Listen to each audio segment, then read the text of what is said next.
And we are live. Welcome back to the LFC Transfer Room YouTube channel and Twitter. Before we get into it, make sure you subscribe to the channel to make sure you're kept up to date with all of our content, really. I'm joined by Chazza and Matt. Chaz, how you doing, mate? You good?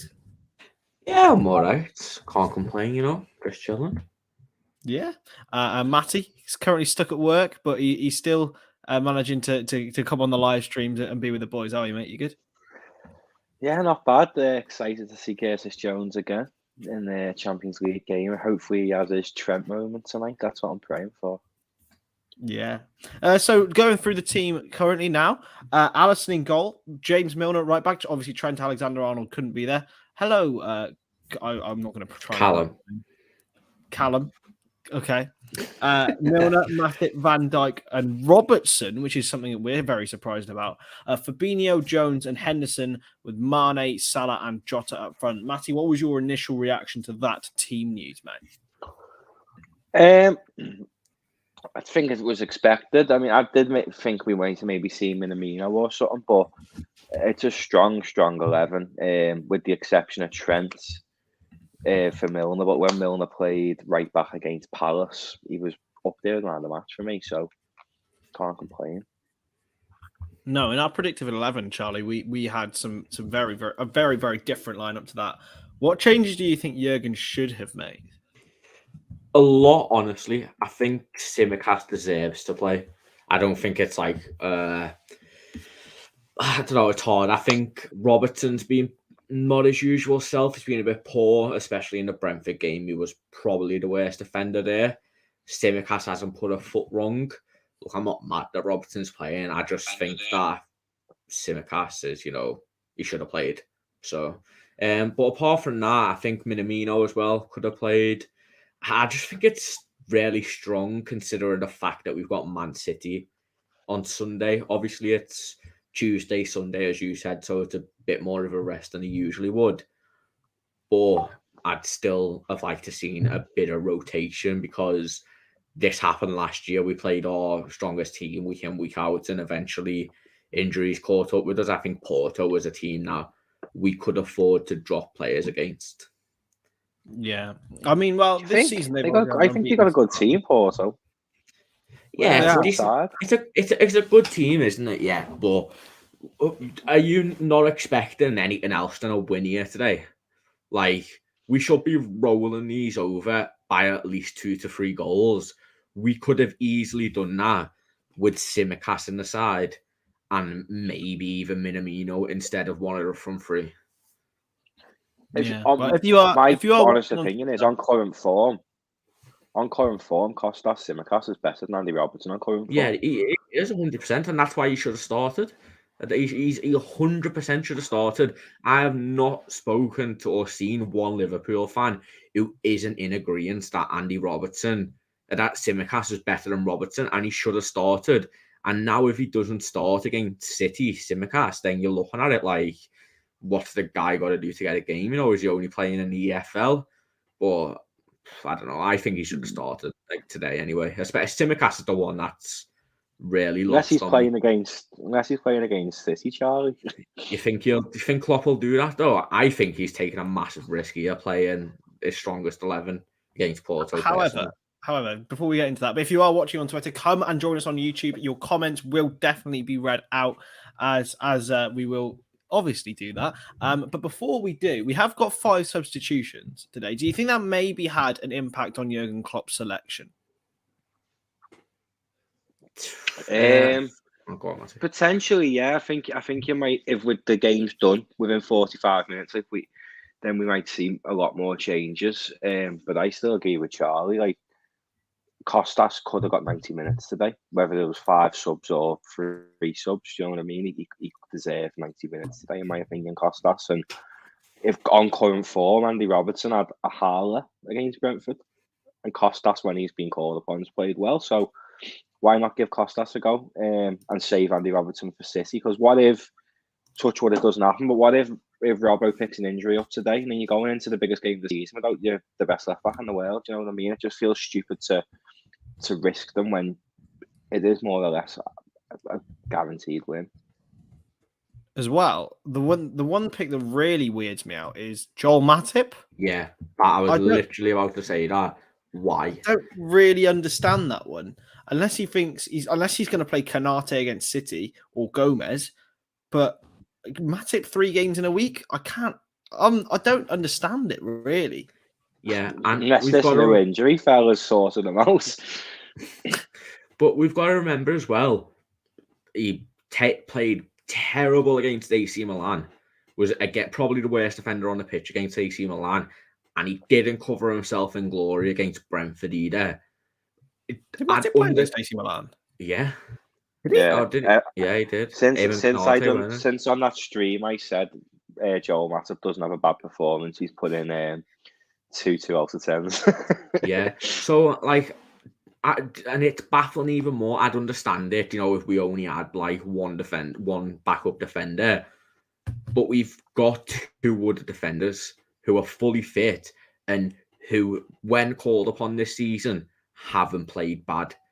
And if he now goes and plays Matip against City and Matip looks shattered and drops a disaster class, then you've only got Klopp to blame because he's playing his strongest 11 in 3 games in a row and they performed terribly in 1 game. Maybe, you know what? Maybe he is being like, okay, look, I'm going to give you all another chance today. If you don't impress me as a getting sacked off, and I'll bring a complete new team in against City.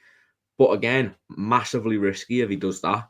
So I don't know what's going on, honestly. I'm obviously not Jurgen Klopp, but it's very confusing. The I one think thing the that only I one think that maybe he'll save. Go on, Matt. I think the only one who's being maybe rested who probably will play against City is Bobby. I think you'll probably see Bobby against City, so maybe that's why. I do think he's maybe been rested, but that's the only one. When you look at the bench, you even sit there and think like, why not give Henderson a rest and play Keita? Do you know what I mean? It just feels a bit mad. Don't know about his fitness, but Fit enough to be on the bench, fit enough to play a game. Maybe do you reckon, boys, that the international break maybe plays a part in this? As the international break comes in against after Man City, and that's maybe the reason why he's gone with a strong team today and probably a strong team against City. Charles? Potentially, yeah. But again, like most of our players in internationals, yeah, you can say that for maybe Joel Matip and maybe for Alisson, but because Alisson doesn't get played now. But I'm looking at the back 4. You've got Kostas Tsimikas, who now is Greek's left back. Van Dijk, who is Holland's captain. Obviously, Trent would have been injured, is injured, so he's probably not going to go. But it's just like you look at the team, and it's not like they're all going to go on international break and play football. If they weren't, I'd understand. I don't. The Kostas Tsimikas pick is baffling me still. I don't know why he hasn't picked him, and I don't know why he's went with Joel Matip. I can understand not selecting the likes of Origi and Minamino, but when we have cover in them positions, and the cover is not a downgrade, it's potentially even been an upgrade this season. I don't get why he isn't doing it unless he starts them against City. But is he really going to drop Andy Robertson against City? I doubt it. On that though, we put out a weaker team against AC Milan, which was a harder game. Yeah, that's what makes no sense. Like, Would you say Milan at home is more difficult than Porto away? I'd say Milan are more difficult. Yeah, Milan had a decent team. They had injuries as well. Obviously, no Zlatan. We're missing someone else as well, and we were playing Divock Origi on the wing. Like, I think AC Milan's a lot harder than Porto. If we don't smash Porto by at least 3 goals, it'll be surprising to me. Yeah, looking at our substitutes bench though, as you mentioned, a few notable names. You got Canate, who we thought may play, Keita, who we thought may play, but was a 50-50 really with his injury. Firmino, I thought was definitely going to play this game. But clearly he's being saved for the weekend. Joe Gomez maybe could have played. Minamino, Oxlade-Chamberlain again could have played. Tsimikas probably should have played. And then you got Nat Phillips and Nico Williams, who's back from his injury. There is options there, especially if either we're chasing the game or looking to see it out. Unless we're playing Gomez against City, I could see that. I could see Van Dijk and Gomez starting against City, and that's why Matip's playing tonight. Maybe it is such a weird debate, really. But yeah, let's have a look through some of these comments. Prajeet says, "Will Tsimikas actually play against City? Potential, but then he wouldn't have played since when was the last time Tsimikas played? Milan, Palace. Oh yeah, Norwich, the Norwich game, yeah. League Cup game. So again, would he be a bit rusty? And of course, the Porto with the lineup that we've got against Porto, and the record that we have had against them, it has been a bit of an easy ride so far. But Estadio do Dragão is a different place, It is very, very decent. We say that every time. We've absolutely destroyed them every time we've went there. I'm not worried at all about this stadium dragon. They did knock or whatever. Juventus out last year. Yes, Juventus, isn't it? Like that was Juventus with Ronaldo, though, as well. To be fair, it wasn't. Ronaldo was close to giving up. Regarding this comment though about Tsimikas, I think I don't know why he'd play everyone else. If he maybe had the likes of Minamino or Origi, I'd understand. Maybe Tsimikas does play, but I still think Robbo's going to play against City, and I think it might be the wrong decision, but hopefully it proves me wrong. But yeah, Stadium Dragon, not scared about that. Stadium Dragon. Well, that's where it's translated to, isn't it? Something like that. Dragon Stadium or something like that. Yeah. We do have a good record against Porto and winning said Champions League, so hopefully, well, we've got to the final the last 2 times we've played them, so that'd be great. In terms of getting into score predictions, I won't leave this too long, as the game isn't far away, and Jared will be doing a watch along. Boys, how are we thinking this game will go? We'll start with you, Matty, and what is your score prediction? I don't think Porto are. This Porto side is as easy of a game as what we had a few years ago with that Porto side. They have got a few good players. Marco Grujic being one of them. He's a solid midfielder. We sold him to them this summer. I reckon it'll be a 3-0, but it won't be an easy 3-0. I think it'll be one of them games where the scoreline makes the game look like it was easier than it was. José, how are you feeling? Confident. Obviously, Grujic isn't playing. I only player I'm really worried about is that Otavio. He looks like a decent little player, but again, it's it's the league he plays in. Is he going to be up to it against us? But I'm quite confident. I think 4-0 or 4-1. I reckon Joel Matip is going to do something stupid and prove me point even more. I'm going to go 4-1. Second best defender in the world, Charlie. Do you know what? Yeah, I was thinking about this the other day. You guys all say he's always the 5th best. He's top 5 in the league. I don't know.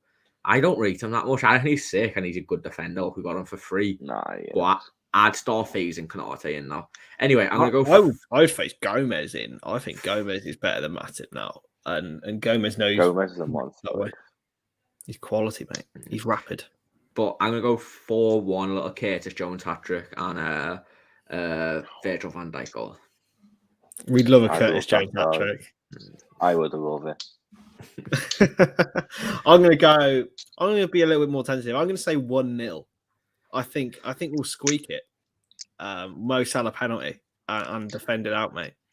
Nah. So yeah. Hopefully it's not that, and you boys and your predictions are better. But yeah, thank you very much for watching, any of you guys who are here. Make sure to follow us on Twitter and subscribe to us on YouTube. There will be a watch along coming with the main man, Jared, an absolute hero of a man. We all love Jared. So yeah, make sure to tune in for that in about 40 minutes time-ish, 35 minutes. And yeah, we'll catch you in the next stream. Make sure you subscribe and